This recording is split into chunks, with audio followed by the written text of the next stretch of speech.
Yeah, so I skipped chapter 9, I apologize. I started chapter 10 instead for no reason whatsoever. Evidently I can't count. So what are we talking about in chapter 9? Gaining further understanding. Of course, we're trying to figure out how to talk to our clients to get them to disclose more information. That's what it's all about. So that's what we're doing here. Before asking questions, it is important to express understanding by reflecting feelings, content, meaning, and summarizing. That's how you get people to talk to you. One of the questions, one of the discussion questions, has to do with trying to get somebody to talk, and that's your assignment. Is just to talk to somebody, or trying to get them to talk, and using all these techniques that we use. And it's really kind of interesting because people are doing very well, or at least they say they are. I assume that they're not lying to me. I assume people don't lie to me. I know, I'm kind of naive. But the reality, well, I don't know if it's reality or not, but of course we have students that this actually works. All you need to do is be quiet, nod your head, and listen to what they have to say. And people will disclose more because they're not used to people doing that. They're used to people trying to throw advice. And as a matter of fact, one of the students said exactly that she wanted to give this individual advice, but instead she just kept her mouth shut, and by golly, the lady just kept spewing and spewing and spewing more information.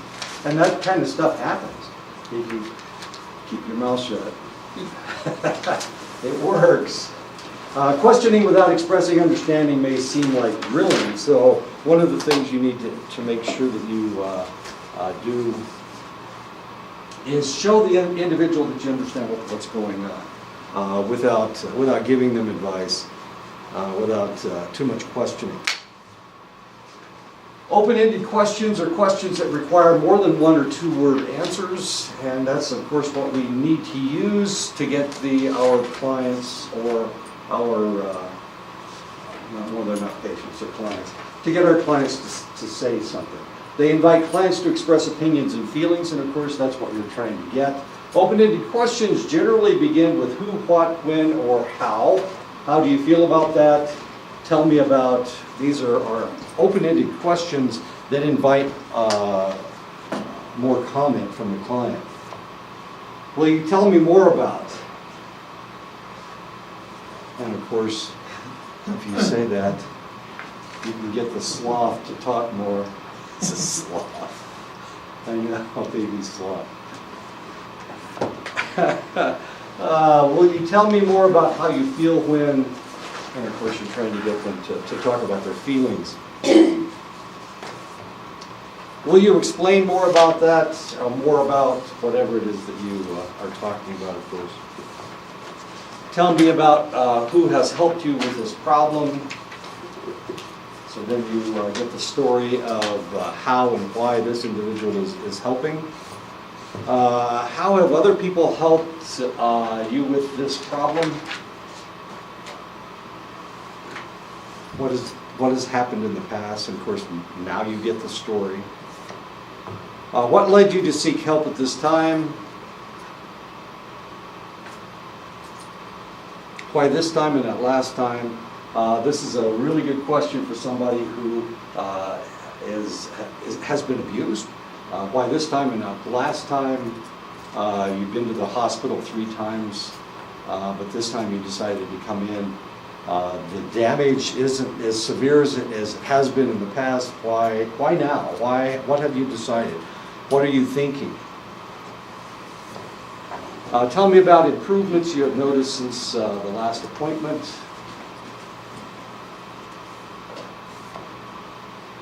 What would your life be like if this problem wasn't going on? How have others solved this type of problem? Who have you talked to about this problem? How did it help to talk to others about the problem? Tell me about what it feels like to have this problem. Huh. Okay, there we go. How have you solved other problems in your life? I can remember finding these pictures. I typed in there, solving a problem, and this is the picture that came up. I can't remember what the last one was, but I can remember finding all these pictures. Tell me about what it feels like to have this problem. I don't remember how I got that one. I can remember this one though. Okay, two ladies wearing the same color shirt. Isn't that odd? What does that mean? What do you understand about the kind of help I might offer you? I know, all these exciting questions. Tell me about what you have done to work out this problem, work on this problem. Obviously, we have a problem. I know I graded stuff last night. I had to help Wilson with his test, and I didn't have anything else to do, so I just did stuff. I just graded stuff. Okay. I'm so excited. Usually I get home and collapse, so last night I couldn't do that. I had to go and monitor Wilson's test. Closed-ended questions are questions that can be answered with one or two words. There is a place for closed-ended questions if you are a counselor. Closed-ended questions are appropriate when the counselor is seeking specific information. How old are you? That's a specific answer.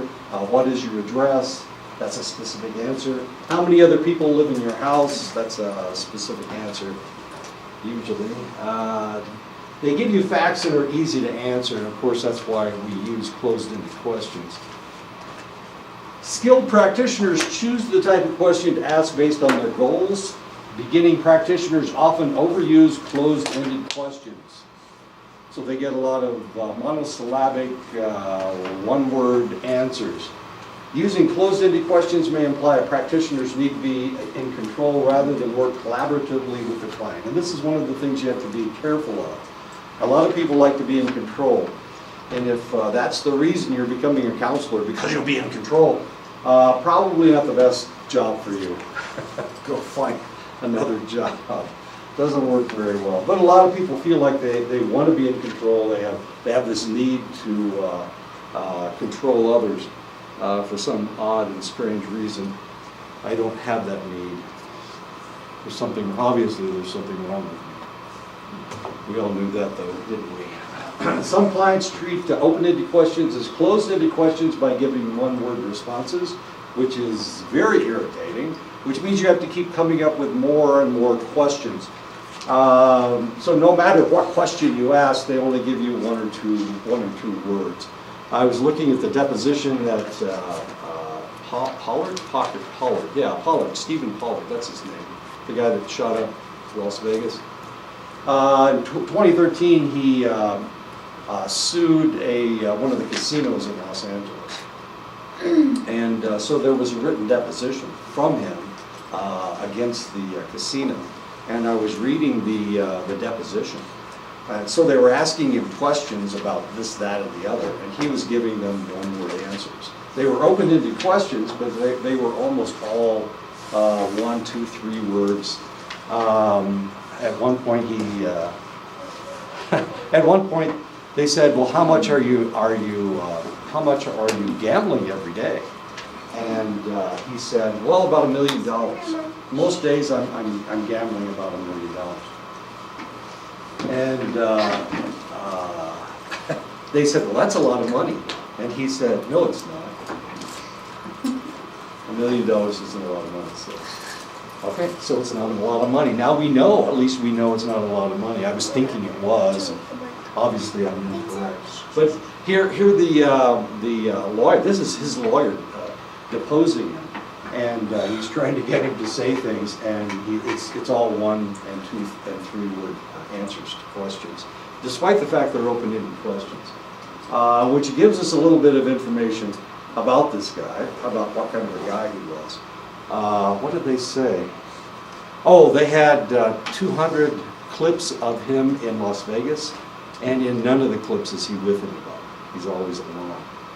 So that gives us another little piece of information.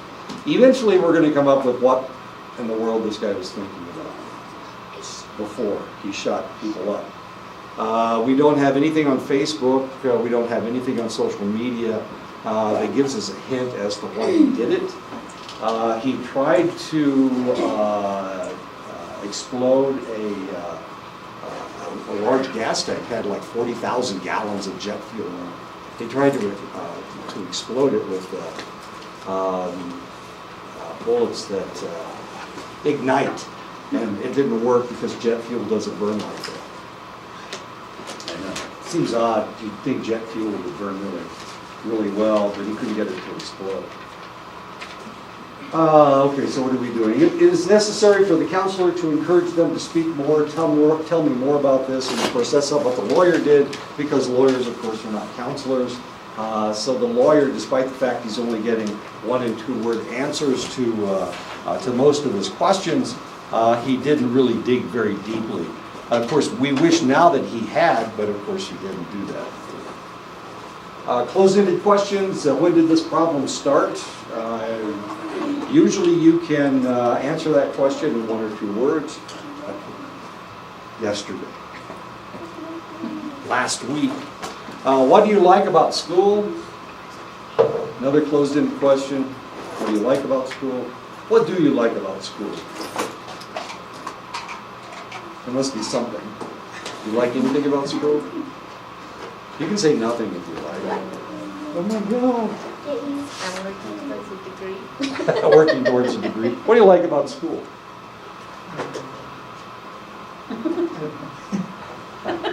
What do you like about school? I like learning. Do you like learning?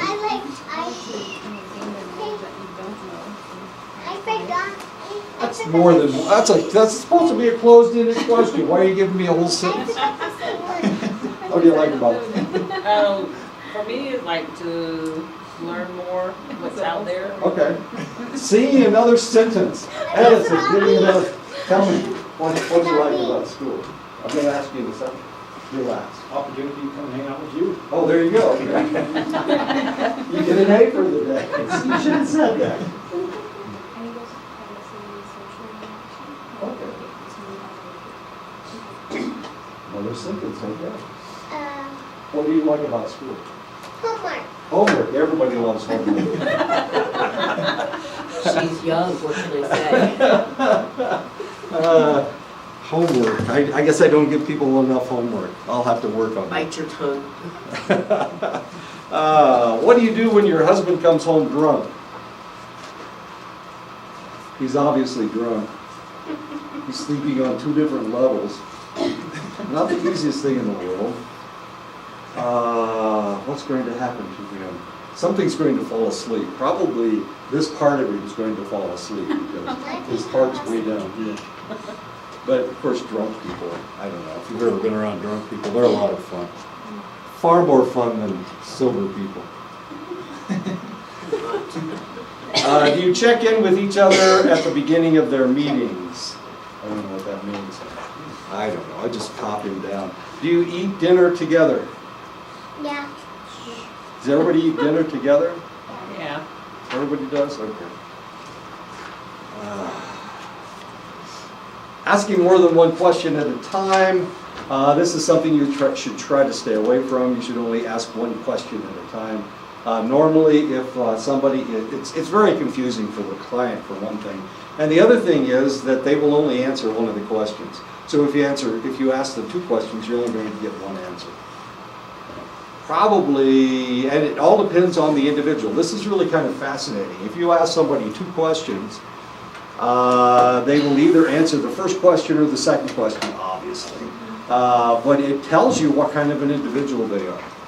If they answer the second question, then they focus on the last thing that was said. If they answer the first question, it means that they shut down after the first question. And that's why they will answer the first question. So try to stay away from asking more than one question at a time. Sometimes you feel like you have to because the client is doing all the talking. You very rarely get a word in edgewise. So you want to ask as much, you want to get, when you can talk, you want to get as many words in as you possibly can. So you ask more than one question. Not a really good idea. They will usually answer just one of the two questions. It is hard for you both to work and study. How does your family feel about this? Of course, that is, is it hard for both of you to work and study? So there you go. Asking multiple choice questions, probably not the best idea in the world, but sometimes it actually works, especially with somebody that doesn't talk very much, or somebody that doesn't seem to have the words that they're looking for. Multiple choice questions may hit the client's exploration. How do you feel about that? Sad, confused, angry? You're using feeling words and you're trying to get a feeling out. So multiple choice questions, not the best idea in the world. However, if you do have a client who has a limited vocabulary, doesn't use very many feeling words, then a multiple choice question is fine because it will prime them to use a feeling answer to the question. Asking rapid fire questions, this is one of the things you need to stay away from. While this form of questioning is common in some cultures, most people feel that this style fits more with interrogation. So you need to be very careful with this. One of the things, who was I talking to the other day? We were talking about how rapidly people talk.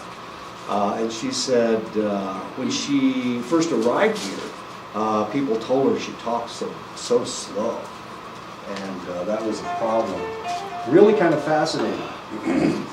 So it really all depends on where you are as to how rapidly people talk. I think Sarah talks fast. But then again, Sarah's lived in Chicago and San Diego. She's from Canada. And they talk a little bit faster up there than they do in Montana or Indiana or Iowa, where I've lived. So, I don't know.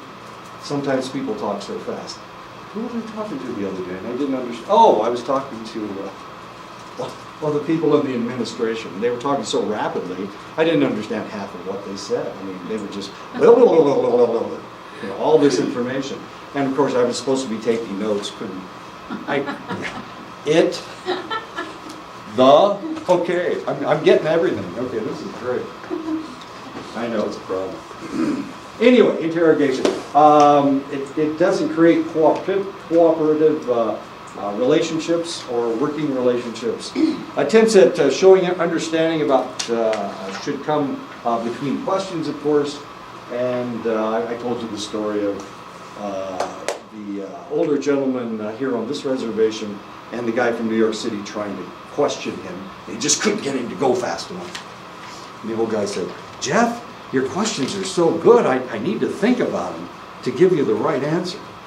And it was kind of funny. Questions with a suggestion, and the other thing was that the gentleman didn't speak English, so there was an interpreter. And of course,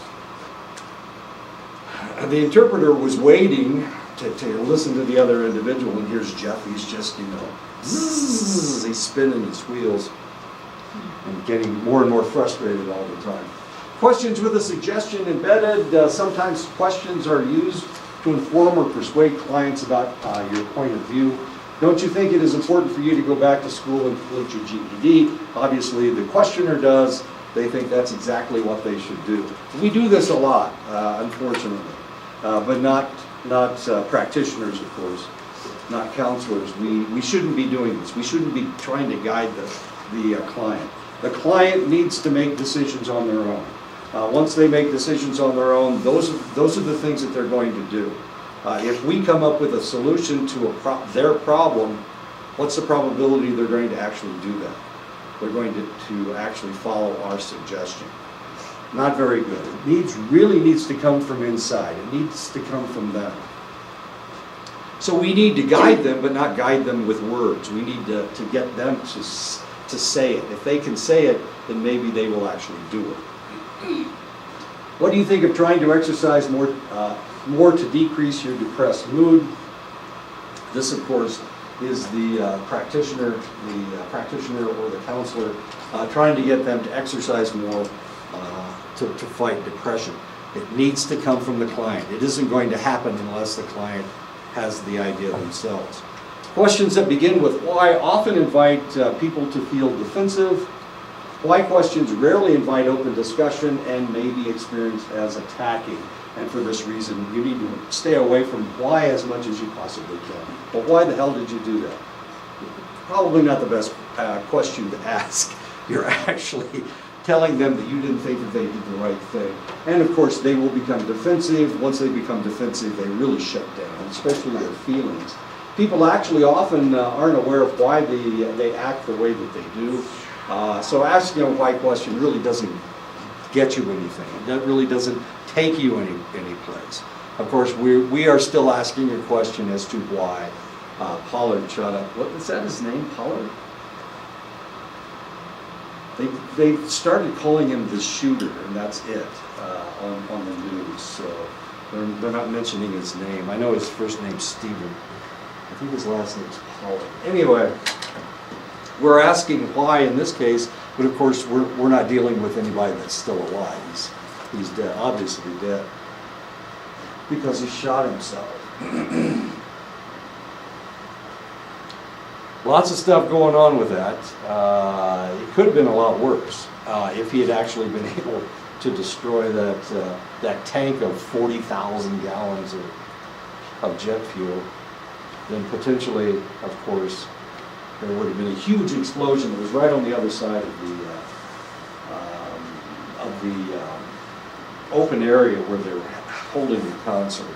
And he shot at it, actually hit it twice, but it didn't penetrate. So it's supposed to create a fire that would engulf the tank, and then the tank would explode and kill more people.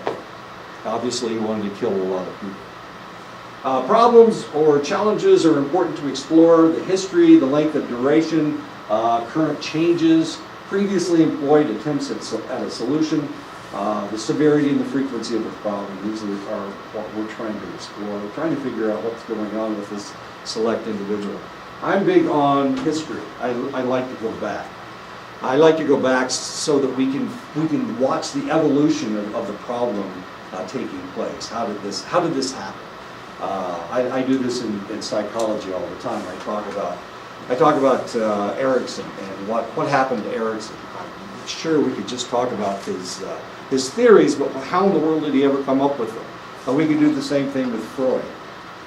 We could just talk about his theories, but the reality is we need to go back in history. So I see psychology as delving into what has happened in the past. We're dealing with a problem, so we need to understand the evolution of the problem. So I'm big on figuring out the history. I may talk about the evolution of a problem for 2 or 3 sessions before we get into what's happening now.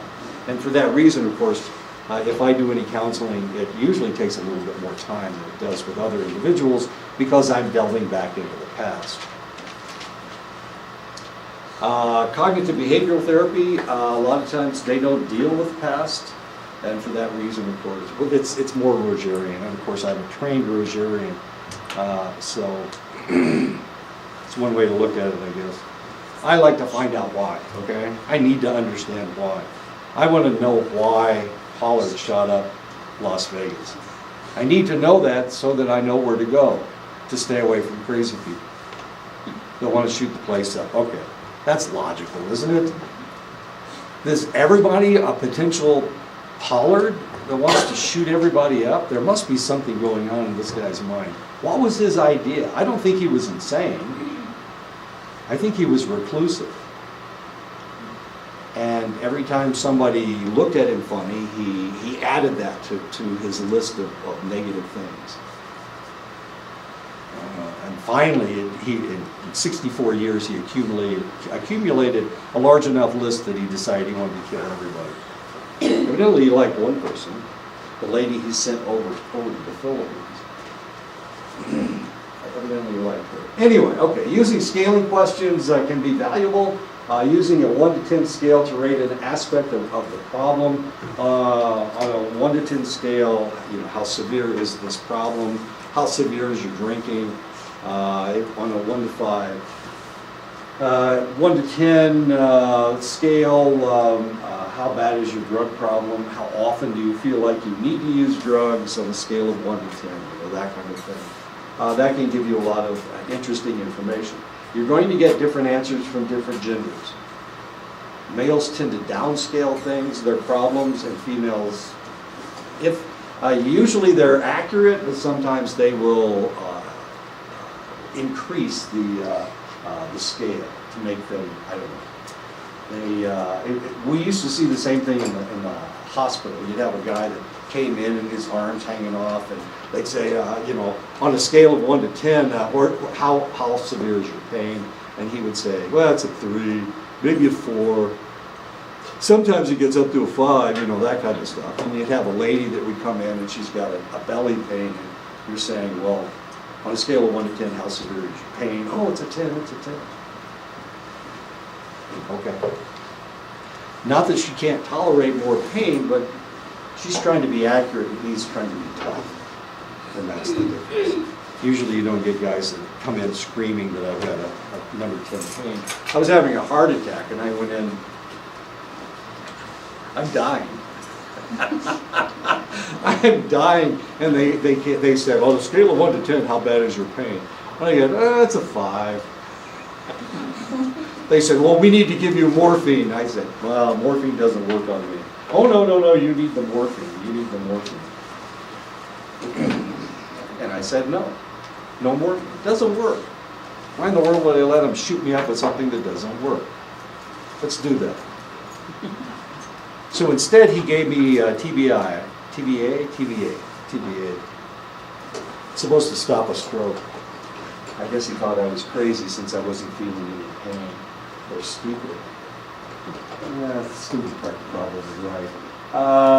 What aspects of the client's life are affected by the problem? Of course, 1 to 10 scale. Situation and environment are also important and can sometimes give a more complete perspective on the problem.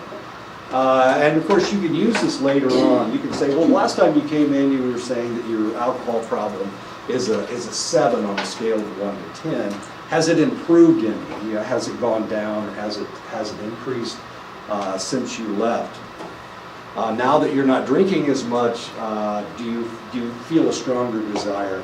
Last time you said your desire was a 7, so this time is your desire less, or is it greater than it was before?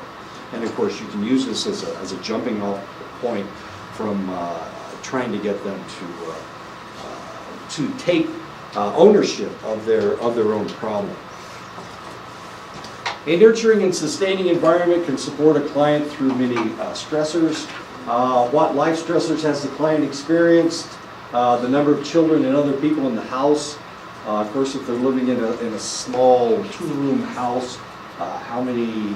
I was reading a story in Sports Illustrated last night. I know I should have been grading, but I was reading a story in Sports Illustrated. It's about a football team in Upper New York State. They're talking about all of these football players, these seniors in high school that played football with the guy that was writing the article. And one of the guys was one of 8 children. They lived in 2 rooms in an apartment on the 3rd or 4th floor. 8 kids and 2 parents. That's 10 people in 2 rooms. And anyway, there were a couple different guys that were in that kind of a situation. They were from large families, and they were living in a very small circumstance. So we're talking about stressors, job demands, deaths, and of course, when we're talking about death, sometimes death bothers people, sometimes it doesn't. Surprise death. I just found out over the weekend that one of the ladies I used to teach with up at Fort Belknap in Montana was killed in an automobile accident. Which seems, you would think, oh my God, why didn't you go up for the funeral? Why didn't I go up? I got to work. Of course, I'm not going to go up for the funeral. Oh my goodness gracious, you guys want me to leave? I can go right now. I can fly up to Montana right now to go up to the funeral. She wasn't my best friend.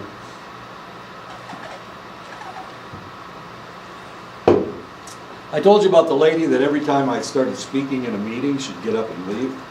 That's the lady that died. Okay, now you know why I'm not going up for the funeral. Okay. Illnesses and other major health challenges that the individual may have. These are all life experiences and life stressors that may occur. I didn't want her dead. I mean, I didn't wish her dead. I didn't curse the lady and kill her. That's not what happened.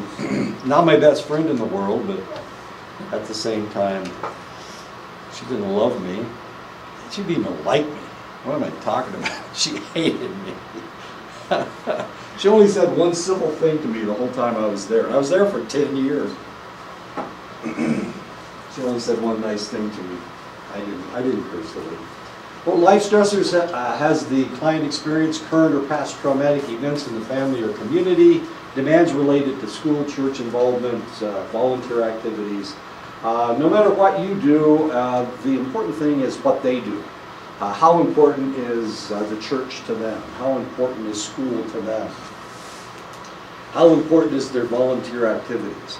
I don't usually volunteer for things, but as far as they're concerned, their volunteer activities may be the only social thing that they get to do. Going to church may be the most important thing in their life, because if they were Catholic, they'd be a nun, that kind of thing. They would dedicate their life to the church. And of course, school.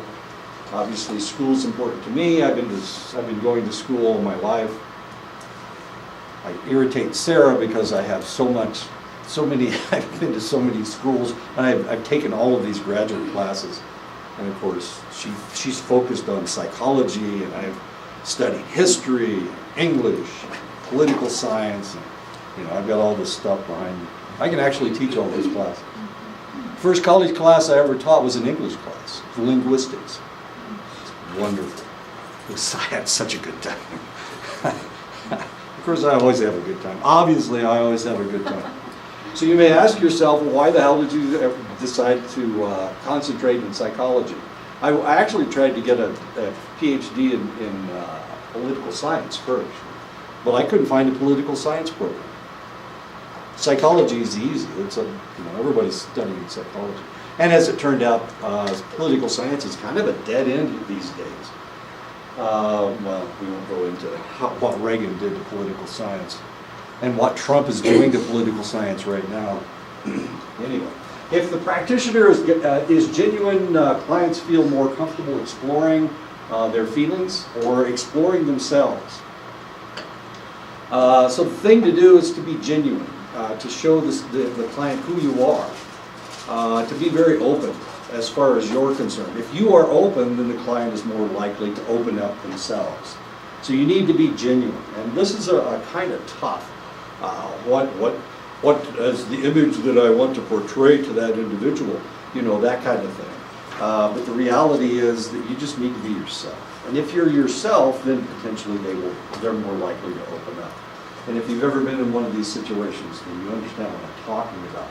Being stiff, distracted, or detached does not indicate genuineness. Being professional. People keep telling me you're not very professional, and I keep wondering, what are they talking about anyway? I mean, what is professional?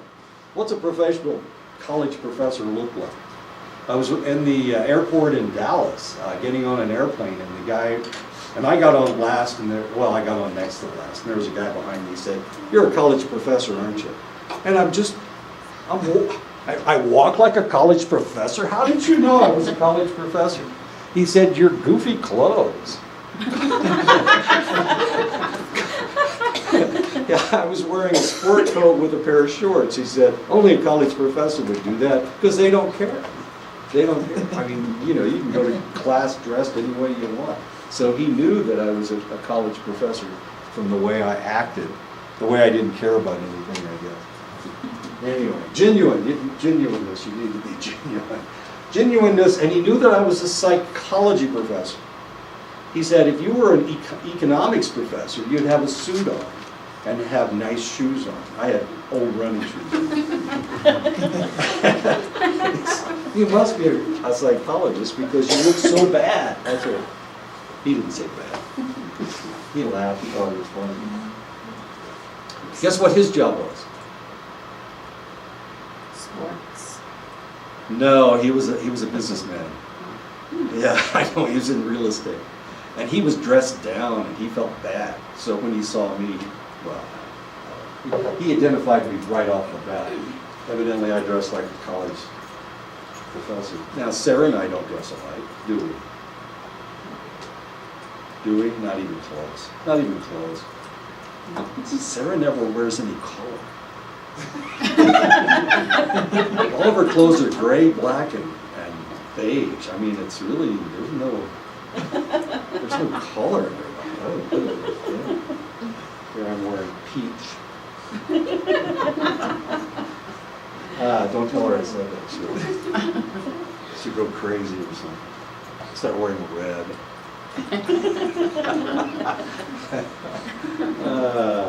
We'll leave a note for her. Yeah, correct. She's already pissed off at me now. This is going to be worse. Oh, great. Thank you. You get me fired. Genuineness is indicated by being natural, by being sincere, by being authentic, by being candid, honest, and forthright.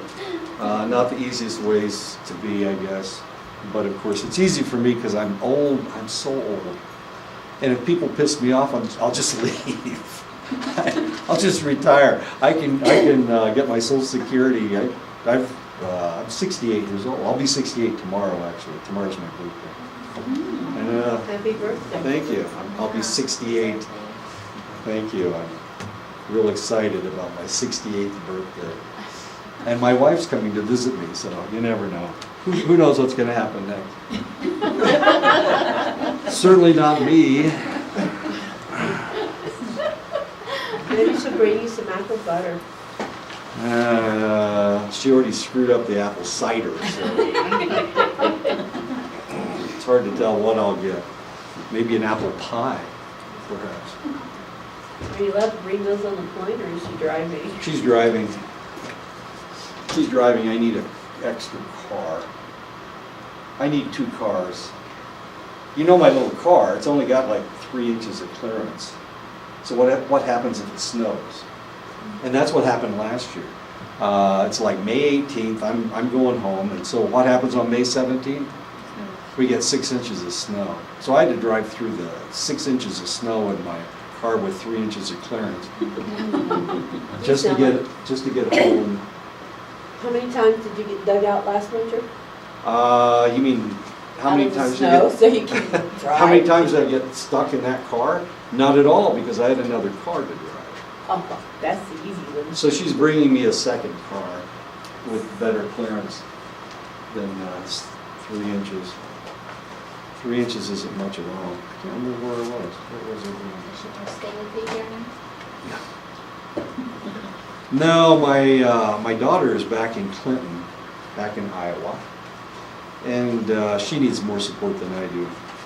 Really, the only reason I need her here is to cook and eat. Well, there are other reasons. We'll go into those other reasons. But yeah, she needs to. I can take care of myself. I'm a big boy. I hope so. I hope I'm a big boy. I can wash my own clothes. I'm pretty good at it. Okay. Yeah, this is where we were last time. We're talking about silence and allowing times of silence. Not the easiest thing in the world.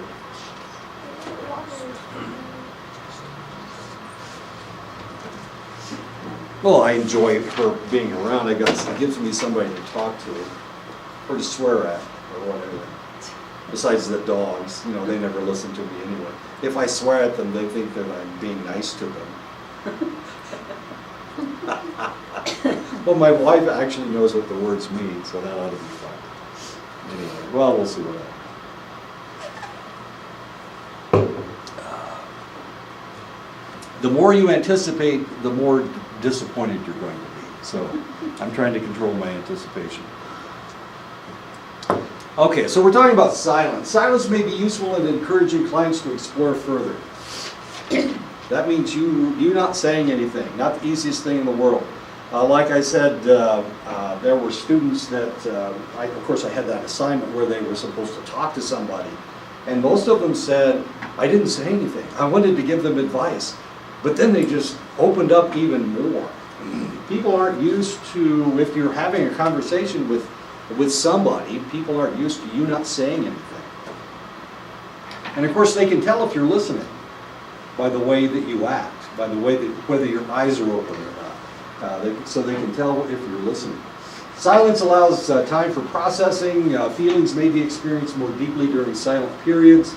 The more intense the feelings, the more silent time may be needed to experience them. Some people need more silent time to process their thoughts and feelings.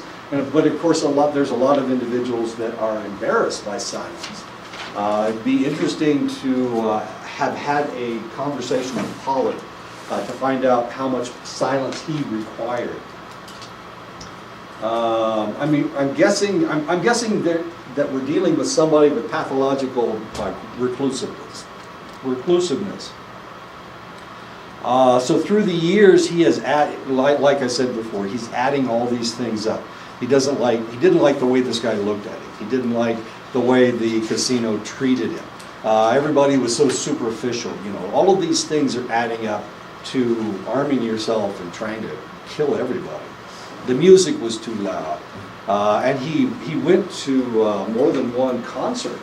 Or he went to the casino in Las Vegas. It wasn't just Las Vegas. He went to Washington, D.C. to a concert. So he's going to all these concerts. Evidently, he's planning how he's going to attack somebody at the concert. And of course, he ended up in Las Vegas, which he may have been planning all along. Those other concerts may have just been him planning out what he was going to do and how he was going to kill as many people as possible, as odd as that seems. Is there anybody in here that wants to kill a lot of people? I just thought maybe I would. How old was he? 64. 64-year-old white guy. Now, why in the world was a 64-year-old white guy? He's 1 year away from retirement, or actually he retired back in his 50s. But he's 1 year away from Social Security, potentially, unless he took Social Security at 60. Why? Why would he do that? Why would he be so angry? Where did the anger come from? I mean, it takes anger to do that. You kind of start feeling sorry for people. Just pulling the trigger. And he only pulled the trigger one time, and then he used one of those bump stocks that just kept firing the gun until the magazine was empty. It was bizarre. And if you listen to it, that's exactly what was happening. Maybe he was just tired of his life of being rich. People asked him for things. He didn't. He was a lonely man. He was lonely. He had a girlfriend from the Philippines who liked him the way he was, reclusive and strange. He always wore black sweatpants and flip-flops, which I don't know. I don't know what that means. I have no idea. I haven't figured it out yet. I have to read more about this to figure out what's going on, but I'm guessing it's and we have never even dealt with this before. We never even dealt with people that are so reclusive that they want to do harm to other individuals. They wish the rest of the world would just go away. We've never even seen this before. We've seen hermits. We know reclusive people, but this is some kind of a pathological reclusiveness. Some people need quiet time to think. Silence should be used purposefully. Observe your client's reaction to silence. Some may feel rejected. Some may feel uncomfortable. Each situation and each client needs to be thoughtfully considered. So some people will not be able to deal with the silence. Other individuals, they will seek the silence. They will try to create silence. Some clients will not say anything on purpose, trying to get to you, because sometimes it's a contest between the client and the practitioner. and they're trying to get under your skin. They're trying to do something. They're trying to say something to get to you. They're trying to show that they're smarter than you. So you need to understand that some of your clients are going to be this way. And if they're that way, the only thing that you can do is be as genuine as possible and to allow them to come out of that shell, that shell of conflict. Some individuals enjoy conflict. I told you that I have counseled individuals, and every time I made a suggestion, I was wrong, no matter what I said. I could give them an example. I could say something and they'd say no, so I would flip it around 180 degrees, and that would be incorrect. Now wait a minute, if this was wrong and that is wrong, that means there is no right. No, they just want to be conflictual.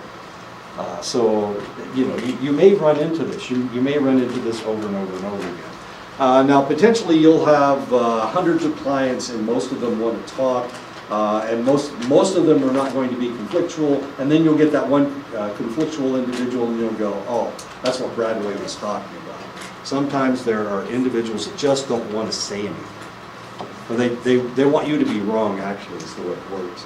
To develop deeper understanding of clients besides focusing on their challenges, you need to focus on their strengths, their resources, and their positive factors.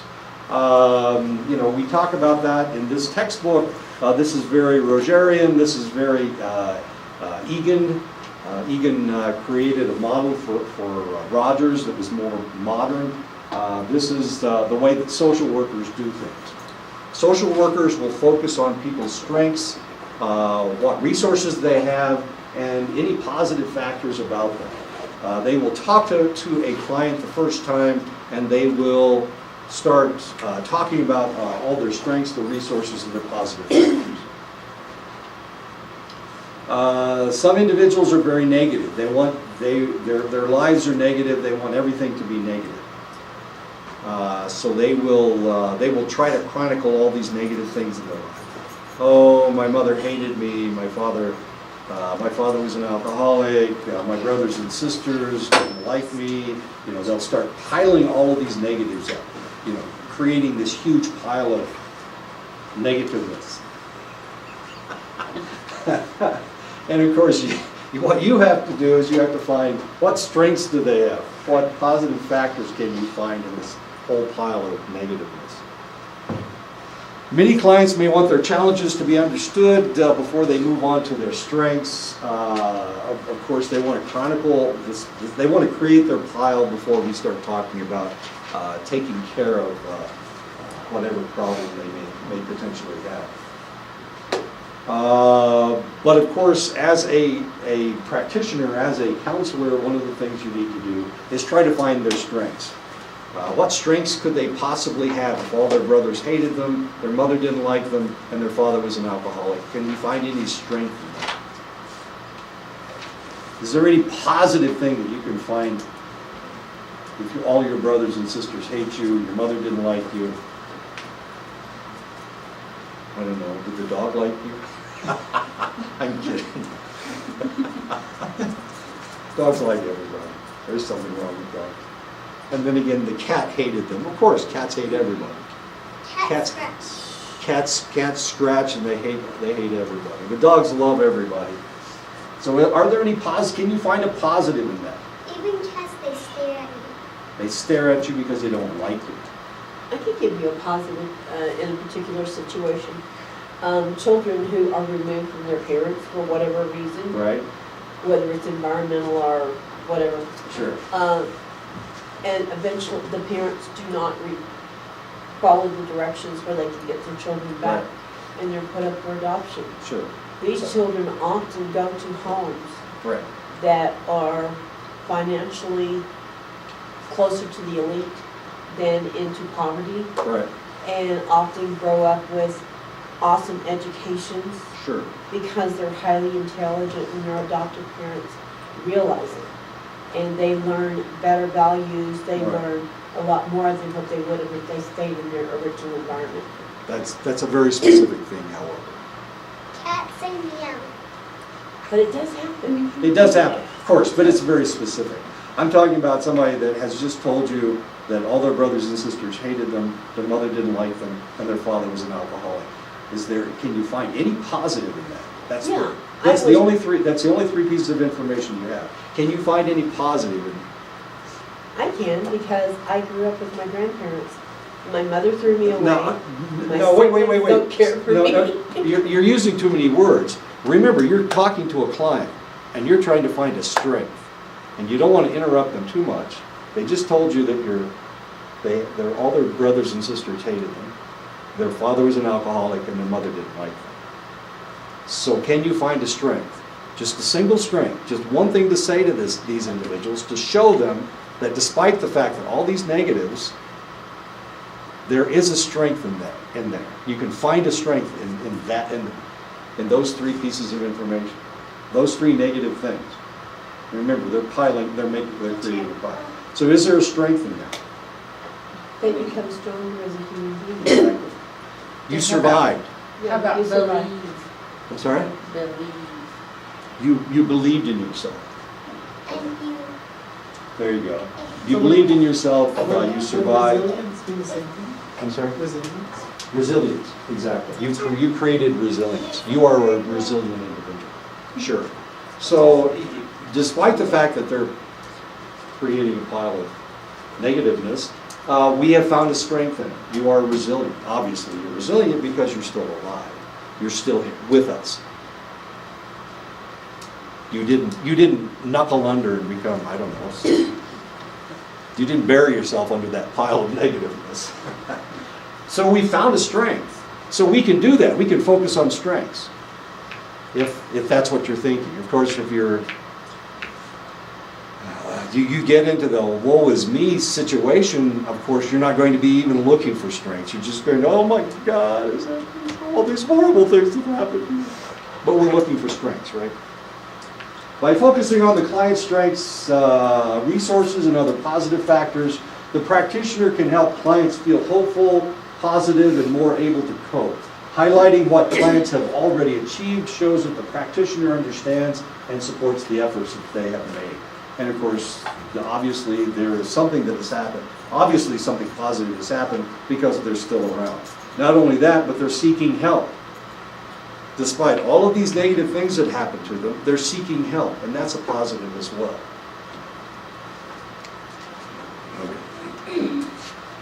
Questions helpful in exploring strengths and positive factors. What do you do well? You can ask them how they feel about themselves. What do they do well? I don't know why I put the wizard up there. What do you like about yourself? And that's a tough one. A lot of individuals, especially if a lot of negative things have happened to them, if they grew up in a negative environment, there wasn't a whole lot of positive that people were saying to them. So despite the fact that they may be tall, they may be attractive, they may be very skilled at something, nobody gave them credit for anything that has happened to them. And so for that reason, you need to ask them how they feel about themselves. Because normally what will happen in a situation like that, you've got a negative family, the mother attacks the child, the father attacks the child, the brothers and sisters pick on them all the time. Normally what happens is they will have something positive within themselves, some positive spark in here. I'm really good at mathematics. I can speak Latin. I study I study Korean online or something, There's something in there. They have used something. They've created something in their lives that has been positive. And that's kept them going all this time. So you need to find out what that is. What do you like about yourself? I'm nice to people. I never blame anybody.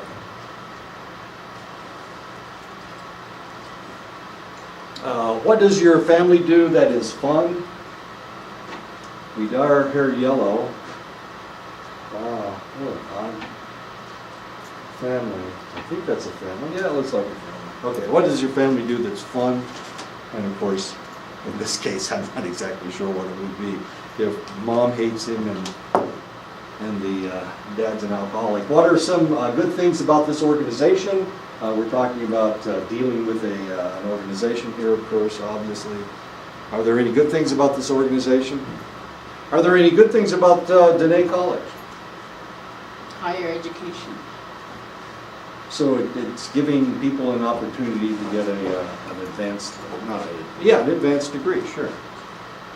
So is that the only positive about Dene College?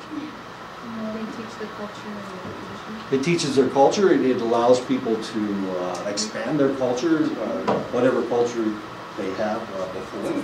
So that's a real positive. It's not as racist as some of the other schools. It's not as racist as some of the others.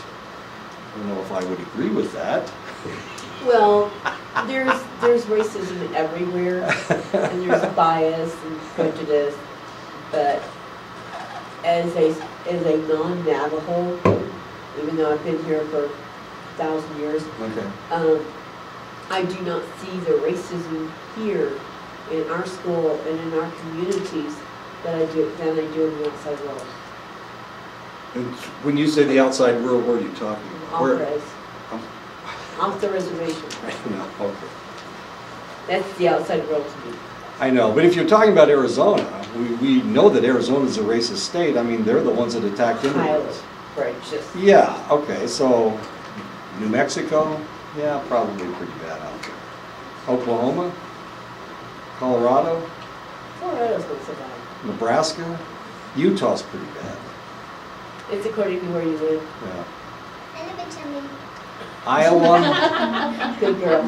Minnesota, I missed it, what'd she say? She lives in Chinle. Oh, Chinle. Okay. How's Chinle? Is it okay? But there's gunshots too. Okay, A little bit. a little bit, okay. Not too much. Hey, she's up with the news. She's smart. Too smart, Tony. My daughter was teaching high school in Florida, and I wanted her, I thought she needed to leave. I said, well, you'll make more money someplace else, the kids are nicer someplace else than Florida. And my daughter argued with me, all the kids everywhere are exactly the same. They're all alike. The pay is not that much better anyplace else. So that was her excuse for staying in Florida. The reality was that the reason she was staying in Florida was because she was being intimidated by her former significant other. He was kind of psychologically abusive.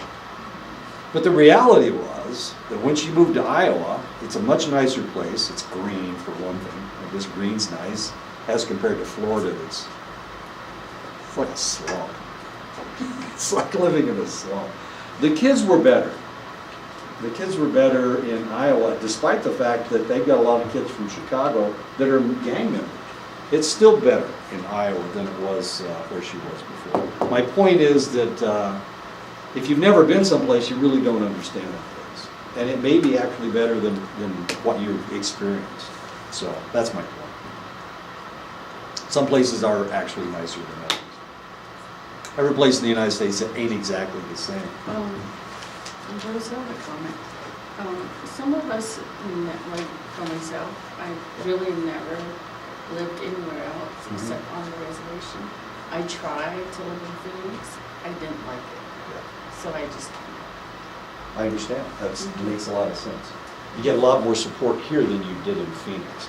People didn't pay any attention to anybody else in Phoenix. It's a city. It's an urban area, and that's the way people are there. I have found Arizona to be more racist than other places, and part of it has to do with the large Hispanic population that the government seems to be picking on, that large Hispanic population, and they don't treat natives very well. So that's kind of interesting. But we see the same thing in New Mexico. It's not. California is a really weird place. California, you can chop into sections. Southern California is one thing. You go up to San Francisco, it's a completely different situation. Los Angeles is 17 million people. Well, there's probably 21 million people by this time. Anyway, yeah. I can understand exactly what you're saying. It's a lot more secure here. A lot of individuals stay where they were born because they feel more comfortable there. They understand everybody understands them.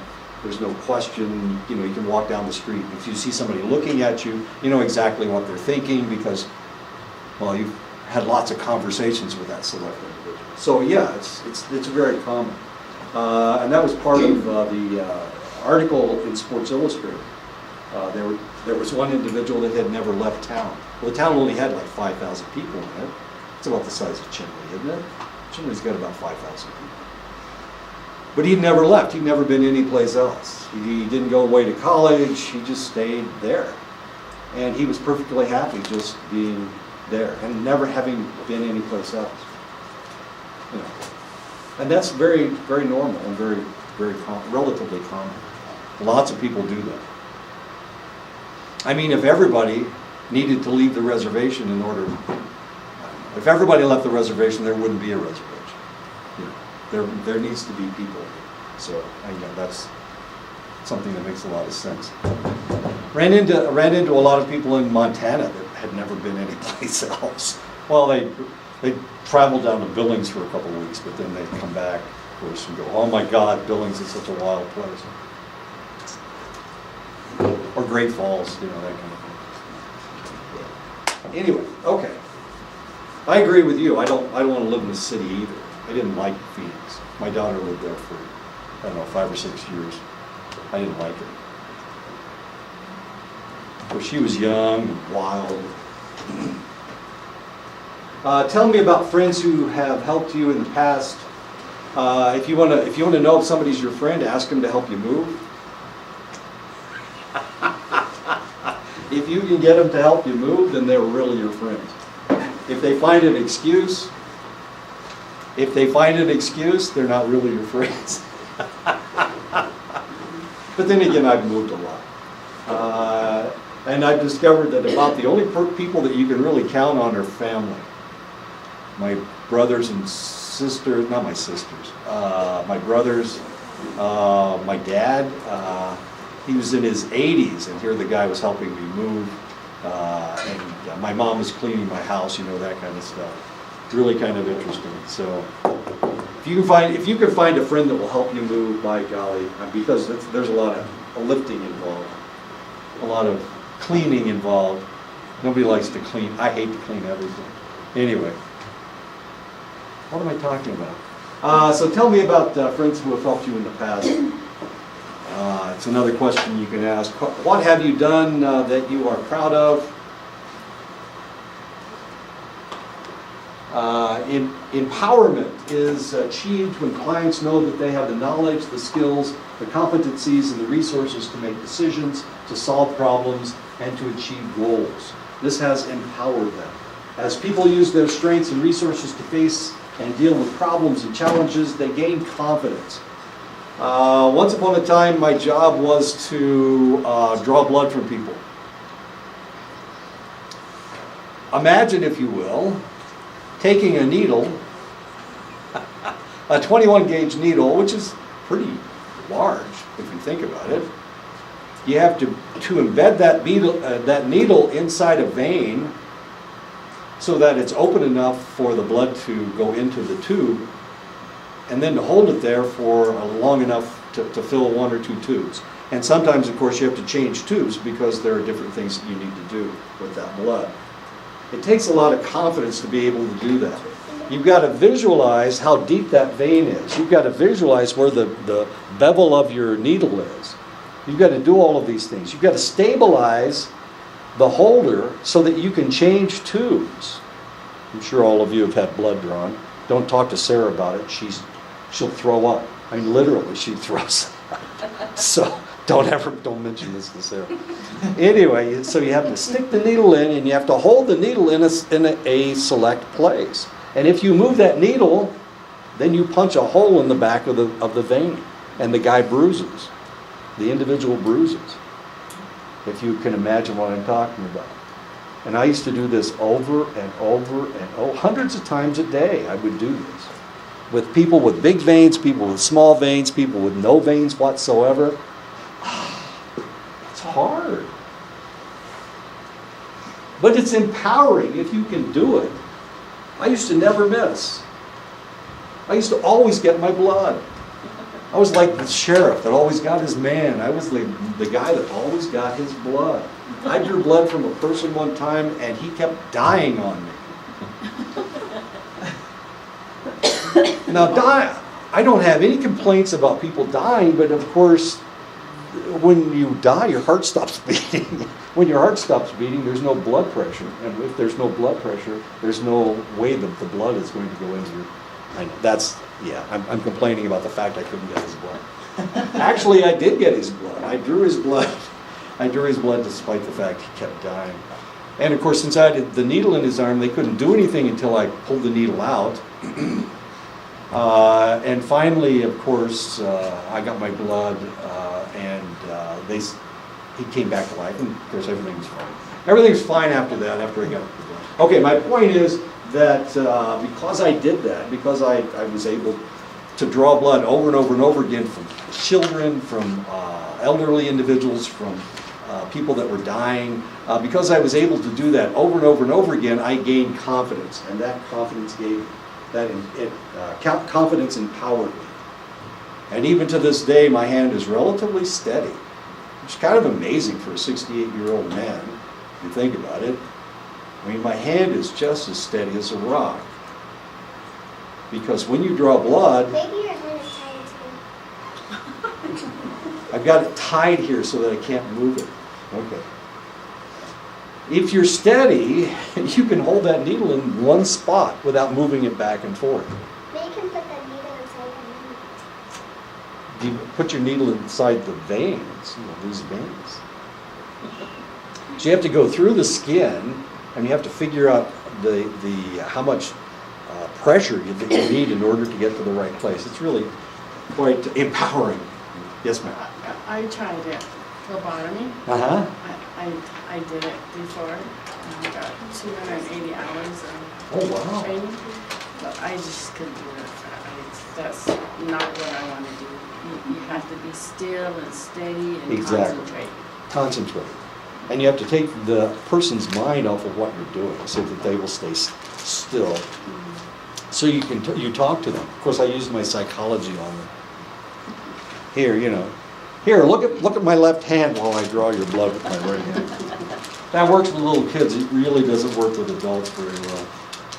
Anyway, I never killed it. Well, I didn't kill very many. Hardly any. Not very many at all.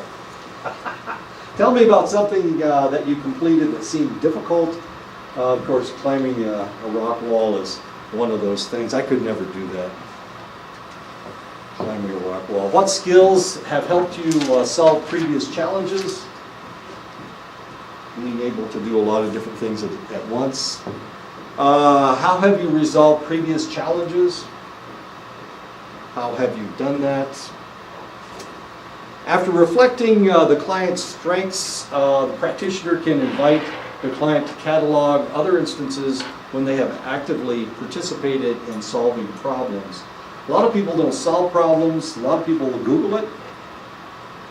And then they get somebody else's solution to a problem, and then it doesn't work, of course. But how often do you try to solve a problem yourself?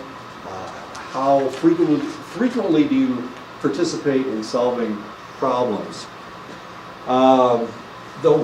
This will enhance your confidence and sense of empowerment, of course. The more problems you solve, the more likely that you will be able to solve problems yourself because you are used to doing it. What happened the other day? Oh, my wife called me on the phone, and the pickup truck, we've got a pickup truck at home. Our pickup truck, the battery was dead, and it's in the barn. The pickup truck's in the barn. So she had to figure out how to jump the truck. Well, she's not strong enough to push the truck out of the barn so that she can get something, pull up something right beside it. There was a riding lawnmower, 2 riding lawnmowers actually, sitting right beside it. And guess what? Their batteries were dead too. So she had 3 dead batteries. And they were all right next to each other. So she had to figure out how to either move the the riding lawnmowers out of the barn so that she could pull the car up to jump it. Or she had to figure out another solution. Of course, I had the solution right away. You know, I've had the same problem before myself.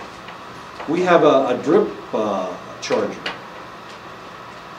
And I know how to use it, but she doesn't. She doesn't know how to use it, so she couldn't figure that out. So what she had to do, she had to push all the 3 riding lawnmowers, which are heavy. I mean, they're really heavy. So she had to push the 2 riding lawnmowers out of the way. And then when she pulled the car in, we've got a broken one over on the side. She ran into it with her car. It's her car, I don't care. And then she jumped the truck. Anyway, she had to figure this out. She had to figure out how to do this. And of course, now she feels empowered because she has pushed 2. Actually, she didn't push them, she pulled them. She attached a rope to them and pulled them out of the barn. Anyway, so she figured it out on her own. I mean, sometimes you have to figure things out. And that makes you feel empowered. Makes you feel like you can do anything. Tell me about something that you completed that seemed difficult.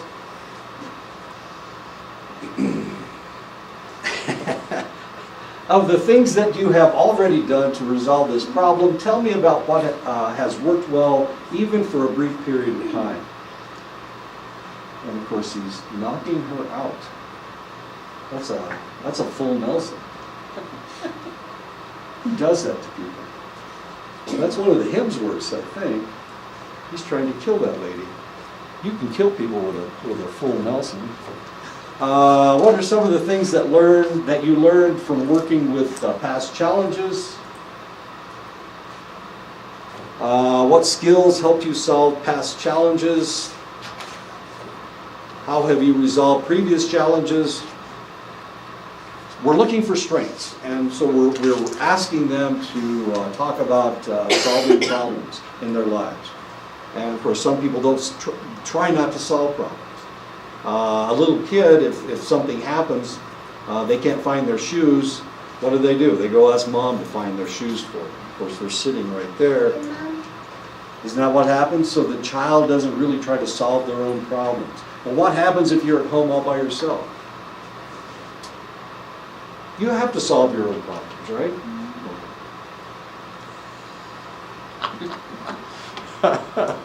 Oh, what has happened to me over the years? All kinds of strange and horrible things. Why don't we stop right here and we'll pick this up next time. We're right here at Demonstrating Respect. Demonstrating Respect. Yes, ma'am. Lisa, I have a question. Sure. The reflective statements, how would you give us?